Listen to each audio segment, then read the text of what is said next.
Hi makers, welcome back to my channel. It's Sierra with Sierra's Crafty Creations, and today in this tutorial we'll be creating this fun bubble headband. Super quick, super simple. You guys are going to love it. Let's go ahead and jump into the materials. These are the materials that we're going to use to create the headband. I'm using Lion Brand's Woolies Thick and Quick. This is a super bulky size 6 yarn. You can use any size 6 yarn that you would like. One skein of this has 106 yards, but you're only going to need about 60 yards to complete the headband. You're also going to need an 8mm L hook. I'm using this beautiful handmade hook by my friend Becky of Clay and Fiber Co. You'll need a pair of scissors and a yarn needle. And try to get a yarn needle that has a larger eye like this so that you can easily thread your super bulky yarn through. Here's a look at the stitches that we'll be using this pattern. We'll be doing a chain, half double crochet in the back loop, half double crochet in the front loop, and we'll also be doing slip stitches. Grab your yarn and your hook and we'll go ahead and get started on our headband. So first things first, we're going to create a slip knot.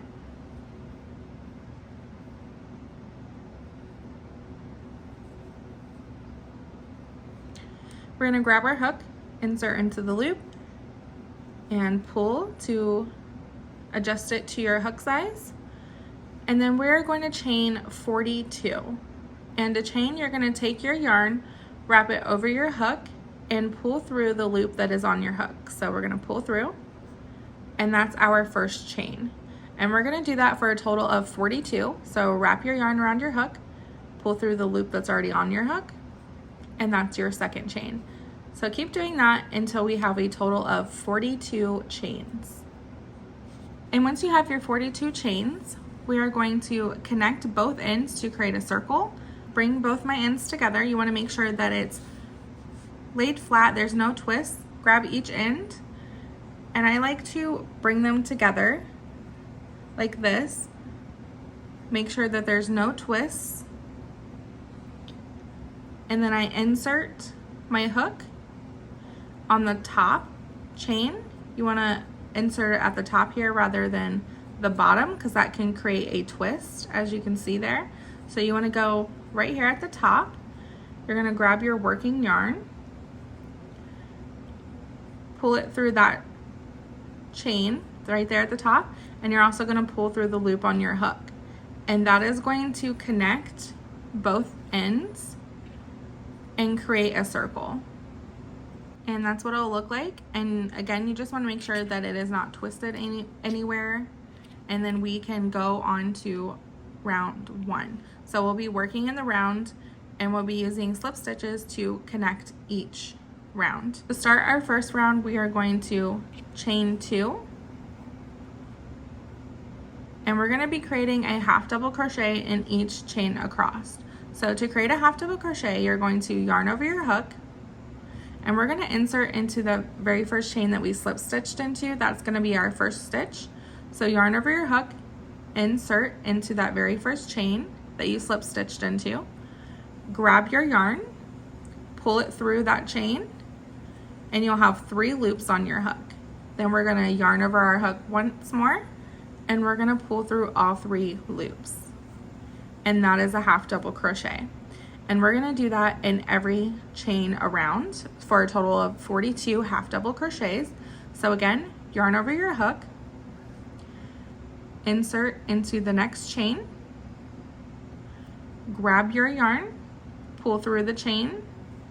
You'll have your 3 loops on your hook, yarn over and pull through all 3.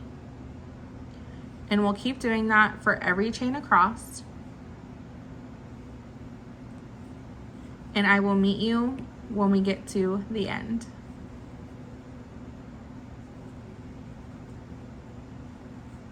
All right, and we are at the end of our round here. I have 1 chain left, so I'm going to create a half double crochet in the final chain.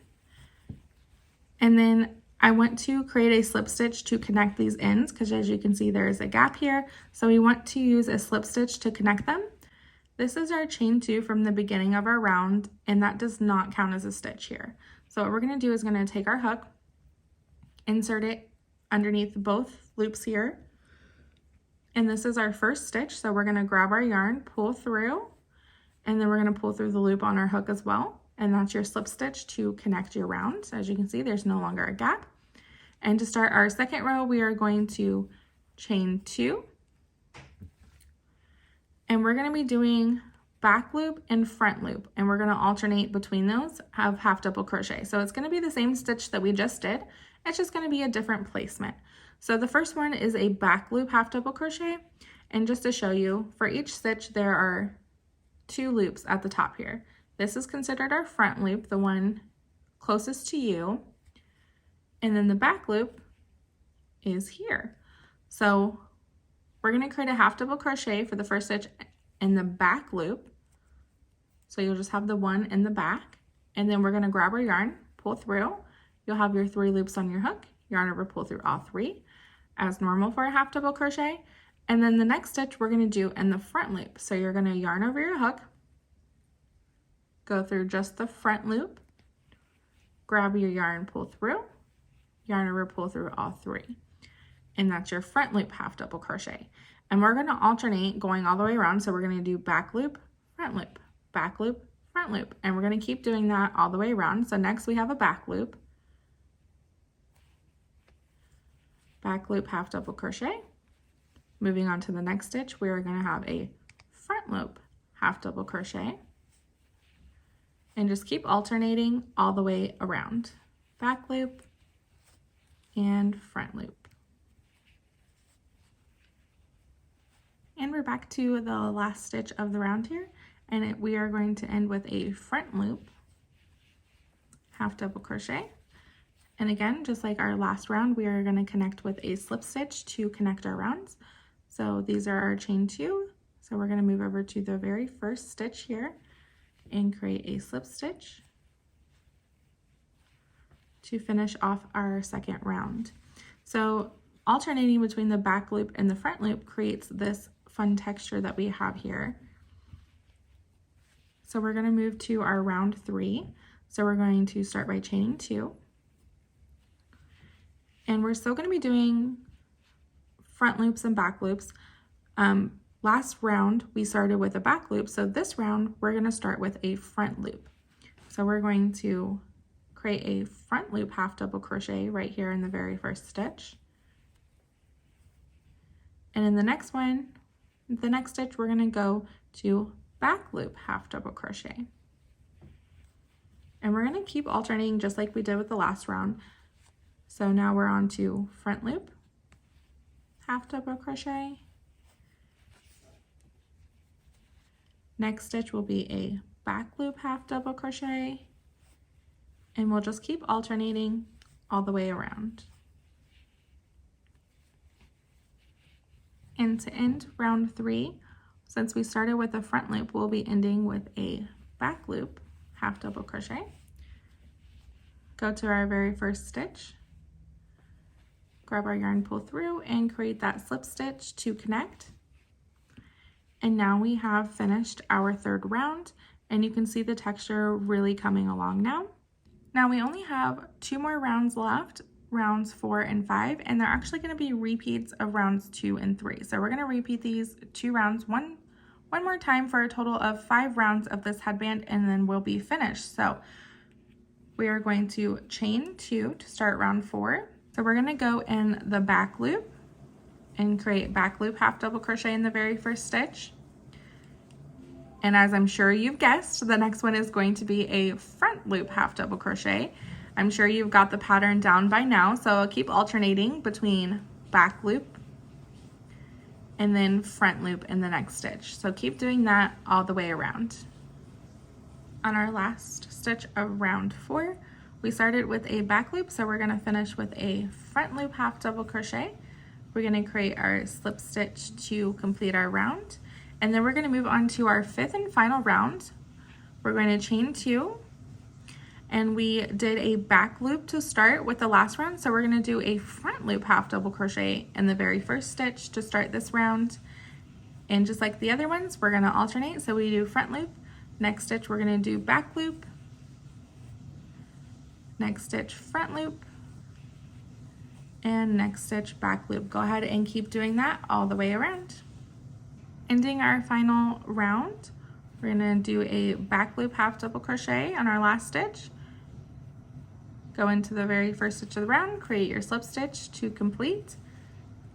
And now you're gonna wanna grab your scissors, and I like to leave about 6 inches or so of extra yarn. And then what I like to do is act as if I'm going to chain one, but I'm gonna pull the rest of that tail all the way through just to create a knot there and secure my end. So now I have these 2 ends from where we started and where we ended. And this is where you're going to want to grab your yarn needle, and we're going to weave these into our work to hide them and just secure our ends. So if you have a large-eyed needle like this, you can probably easily thread your yarn through, but if you have a smaller needle or it's just hard to thread the bulky yarn, here's a little trick that I like to use. You can use your yarn label or any other piece of paper that you might have lying around and just cut a thin rectangle out here. Oops. Like this. There we go. Just a thin little rectangle. And then what we're gonna do is fold it like a little hot dog bun. And we're gonna use our yarn as the hot dog per se. And then you're just gonna scoot it along to the edge of our little paper bun here. And then we're gonna take our needle and it just helps it thread it easier right through like that. The only thing you wanna make sure is that your piece of paper, when it's folded, can go through the eye of your needle. If it's too long, you just wanna trim it to where it's short enough. But that is my little trick to get your yarn through your needle. Once you have it on your needle, we're just gonna go through. I like to go through the stitches, and then you're gonna pull through. So I'm going down, and then I'm gonna go up. I'm gonna go upward through these next set of stitches. And then I'm gonna go to the left, and then I'm gonna go to the right.